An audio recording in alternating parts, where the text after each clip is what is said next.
Well, Campbell, Zimbabwe 2025 over and out. How would you reflect overall on this year's tour? Oh, look, really positive as always. I think getting the guys here and getting them outdoors obviously is really important for us. We had, some good sessions before we started playing, which is again really important. And always, this group of guys getting together and a new adventure in a different country is always good. So, yeah, look, I walk away always happy. Obviously a bit nervous about a few of the injuries that we've copped while we've been away in the pre-season, but that's just part and parcel of cricket, unfortunately. 2 games, 2 wins. That first one at the Harare Sports Club was a dominant performance. If we reflect on both games individually, what would you take away from the opening one? Look, I think the dominance. I thought Matthew Potts was outstanding again, but the little man, James Minto, again showed what he can do especially with a new ball, which is something that we'll look long and hard at. Look, we did what we needed to do. Obviously, Alex Lees was good as well, but I just felt that we didn't let our standards slip in that first game. We were really, for our first time in a game outside, I thought there was lots of good stuff. George Drizzle's form was pleasing as well. So, I walked away from that game. Obviously, I don't want us to win like that all the time because we're here for some hard competition, but the ruthlessness of the team was pretty cool. Yeah, you touched on James Minto again, fantastic.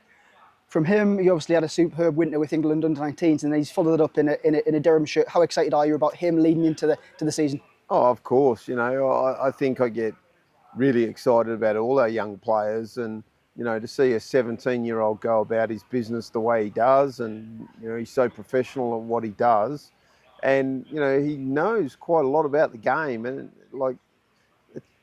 I know that sounds a bit weird, me even saying that about a first-class cricketer, but the kid's 17 years of age. All he's done is play club cricket and, a few games. And then, obviously John Windows has had him throughout the academy and now he's a part of our sort of setup. So I think he's in for a really big season. Obviously at 17 years of age, we're not going to throw him to the wolves. We're going to make sure that he's looked after really well. And I just think he'll add another layer to what, hopefully is a pretty strong bowling attack. Going into the second game this week, a different type of game. I guess we found ourselves in a little bit of trouble. Drizzle and Stan McAlinden came together and got us to a lead. And then obviously the bowlers for Zimbabwe, the test bowlers. So you must be pleased with that performance as well, a different type of cricket match. I reckon I was probably more pleased with that performance. They literally played their full strength fast bowling attack as well as their spinner. So, to watch those guys on a surface that, did a few tricks, played a little bit up and down, which is, what can happen in 4-day or 3-day cricket.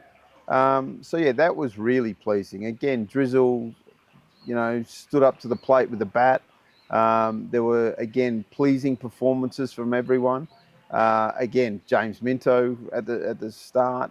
But then even like someone like Mitch Colleen, who, through a bit of, unfortunate circumstances, was allowed to play on the last day. He stepped up and filled a void for us and did a pretty good job as well. So, you mentioned there Stan, who's, still working his way back. And again, he's a 19-year-old kid who played 1 game last year and then got injured. So again, every time he gets outdoors and gets bowling and does his stuff, he's going to get more confidence from that.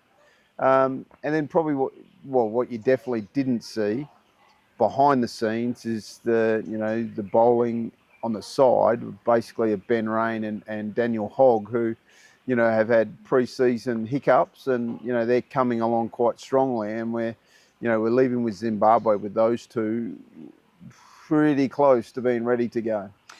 We spoke a couple of weeks ago, Campbell, when you said you set out this tour to win both games. So overall, how pleased are you with the batting performance, the bowling performance overall? Look, you can't walk away thinking, oh yeah, we're the perfect deal.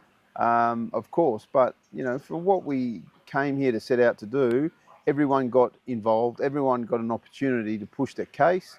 As we've said a number of times, we still don't know what our first 11 is, which, some people might think that the coach has lost his marbles or something, but mate, they're the facts. We're going to play against the university and give opportunities to guys again to put their name in front of the selectors' vision.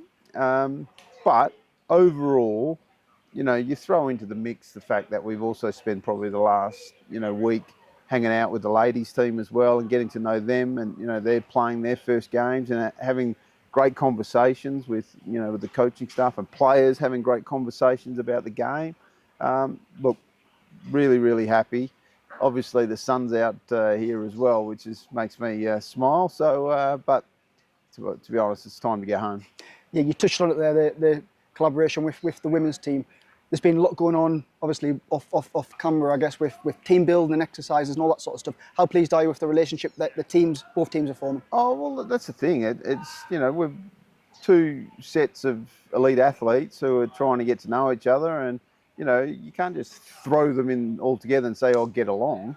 But the fact are, that's what's happened. So I think that the camaraderie between the two teams will just get deeper and deeper. And, I know that when Phoebe scored the first 100, everyone was crowded around my laptop trying to watch, her to get to 100 and hoping. And that's what's going to happen. And the more they play, the more we'll be watching. And, of course, we got double headers this year in the T20 Blast, which will be exciting as well. So it's just the start, but I think it's the start of something very exciting. And just before we look ahead to the university game, just another word on the hospitality we've received from Cricket Zimbabwe, because it's been superb again, hasn't it? Yeah, look, they go out of their way to make sure that we have everything we ask for. The guys who, take us from A to B, and, nothing's too big a deal for them. Look, they've been outstanding again. Can't praise Zimbabwe cricket enough. It's been fantastic, and, long may it continue. You touched on it before, Campbell. Here we are sitting in 27 degrees. You're going to go back on Tuesday to 6 or 7. Just tell us a bit about the university game. You've obviously got a squad of, I think, 12, 13 to pick from for next week. Yeah, look, there's going to be some opportunities there for some young guys. We'll also some older guys. We're going to give Scotty Borthwick an opportunity, who wasn't on tour, to state his case basically.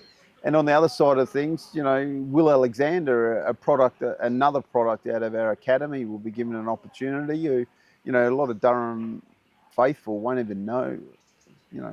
Coach lost it again, or what? Who's this kid? It's like, but that's the I guess the confidence that we have with our academy, and players will need to keep stepping up, and I'm really looking forward to seeing how he goes. Then also, it's important that our batters get to terms with English conditions, it's going to be throughout April and May generally. So yeah, it's going to be a good challenge. The university team, they've got obviously new players this year, and I know that they're going to back their batting especially, really heavily. So I think it's going to be a really good hit out. Hopefully the weather gods play their part, and we get out there and play 3 good games of cricket.